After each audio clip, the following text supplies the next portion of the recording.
സ്നേഹമെന്നത് സന്തോഷമാണെങ്കിലും അത് പകരുന്ന കുറേ തരം വേദനകളുണ്ട്. സ്നേഹം തിരിച്ചറിയാതെ പോകുന്നതാണ് ഏറ്റവും വലിയ സങ്കടം.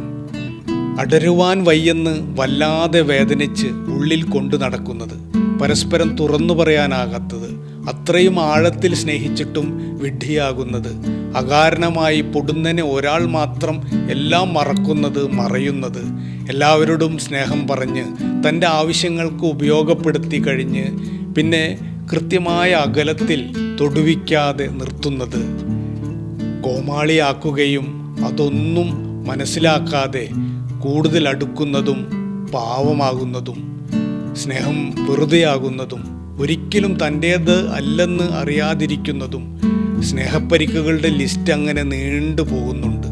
മരണം പോലെ ഭൗതികമായ കാരണം കൊണ്ട് ഇല്ലാതാകുമ്പോൾ സംഭവിക്കുന്ന ശൂന്യതയോളം മറ്റൊരു വേദനയുമില്ലെന്നത് പ്രത്യേകം ഓർക്കുക. ജീവനോടെ ഇരിക്കുമ്പോൾ സത്യസന്ധമായി സ്നേഹിക്കുക, ഉപാധികളില്ലാതെ, ഒന്നും പ്രതീക്ഷിക്കാതെ. ഇന്ന് നല്ല ഒരു ദിവസമാണ്. സ്വന്തം കൃഷ്ണകുമാർ.